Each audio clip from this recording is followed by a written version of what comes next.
Hello everyone, welcome back our channel Priya Biswas. তো আজকে সকাল সকাল একটু আগের দিনের আটা বেঁচে গেছিলো বা একটু বেশি করেই মাখা হয়েছিল যাতে পরের দিন আজকের সকালটা করা যায়। তো সেই কারণেই তো একটুখানি আটা রেখে দেওয়া হয়েছিল, তো সেটাকে আর একটু মেখে নিচ্ছি ভালো করে। তো মেখে নেওয়ার পরে এবার সকালবেলা কি হয়, সকাল সকাল আটা মেখে রুটি করা অনেক সময় দেরি হয়ে যায় যখন তাড়াহুড়ো থাকে। তো সেই কারণে আগের দিনের আটাটা একটু মেখে রাখা হয়েছিল, তো সেটা দিয়ে আজকে রুটি বানানো হবে। তো যদি এরকম আগের দিন আটা মেখে রাখলে আর যে কৌটোতে রাখা হবে বা টিফিন বাটিতে রাখা হবে সেটা যাতে ভালো করে আটকানো হয়, তাহলে কি হয় ফ্রিজের মধ্যে রেখে দিলে তো এটা কালো হয় না। আর এমনি আমরা যদি বাইরে রেখে দিই তো আটাটা কি হয় কালো হয়ে যায়, আর কালো হয়ে গেলে সেটা দেখতেও ভালো লাগে না আর সেটা খাওয়াও যায় না, তখন কী করতে আটাটা ফেলে দিতে হয়। তো এই কারণেই ফ্রিজে রাখা হয়েছে। তো যাদের কাছে যাদের সম্ভব হবে যে এরকম মেখে রাখার জন্য, যে সকালে অনেক সময় তাড়াহুড়ো থাকে, তো সেই ক্ষেত্রে আগের দিন একটু মেখে ফ্রিজ আপ করে রেখে দিলে অনেক সুবিধা হয়। পরের দিন একটু মেখে নিলে তাড়াতাড়ি করে তো কমপ্লিট হয়ে যায় তাড়াতাড়ি, আর তাড়াতাড়ি যেই কাজের জন্য যাওয়া হয় তো সেটা যাওয়াও সুবিধা হয়ে যায়। আমি এখানে বেশি পরিমাণ রাখিনি, তো এখানে খুব 4টে রুটি হবে। তো সেটাকে মেখে ভালো করে গুলি করে নিয়েছি। যেহেতু আগের দিন মাখা ছিল সেই কারণে আটাটা একটু শক্ত হয়ে গেছে, আর যেহেতু অনেকক্ষণ বার করে রাখা হয়নি, খুব অল্প টাইম বার করে রাখা হয়েছে, যদি আরেকটু আগে বার করে রাখা হতো খুবই সুবিধা হতো। তো যাই হোক, হয়েও সম্ভব হয়ে ওঠেনি, তো সেই কারণে তো এবার এটাকে বেলে নেব। বেলে নিয়ে অল্প আটাতে বেলবো, কারণ অনেক সময় আটা বেশি হয়ে গেলে কি হয় চারিধারে ছড়িয়ে যায়, তো যাতে ছড়িয়ে না যায় সেদিকেও খেয়াল রেখে, যদিও আমি পণ্ডিত নই রুটি বেলাতে, তবুও আমার যতটুকুনি এক্সপিরিয়েন্স আছে রুটি বানানোর ক্ষেত্রে বা রুটি বেলার ক্ষেত্রে সেটাই আপনাদের সাথে শেয়ার করছি।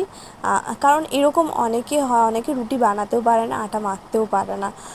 তো সেই ক্ষেত্রে সেই ক্ষেত্রে অনেক সময় এরকম ভিডিওতে কাজে লাগে অনেকের জানার জন্য বা শেখার জন্য বা দেখে বানানোর জন্য।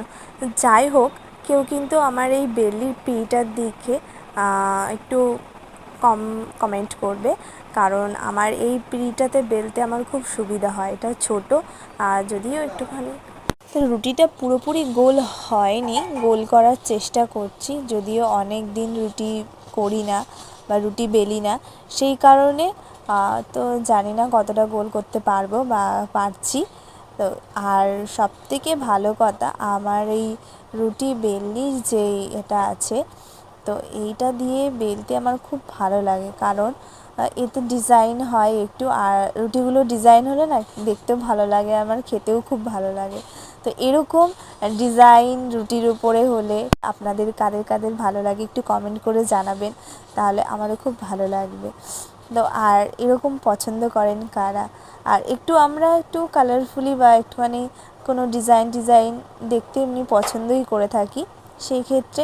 আর বিশেষ করে রুটি এটা খাওয়ার জিনিস যেহেতু, তো এই রুটিতেও একটুখানি যদি ডিজাইন হয়, এই দাগটা পড়ে, তো সেই কারণে আর এই বেলিটা আমার ভীষণ ভালো লাগে, আর এর জন্যে এটা দিয়ে বানানো হয়। আর আজকে আমি ফার্স্ট টাইম এটা দিয়ে আজকে বেলছি, কারণ এটা অনেকটা ভারী এই বেলনিটা, তো সেই কারণে সেইভাবে এটা দিয়ে বেলা হয় না।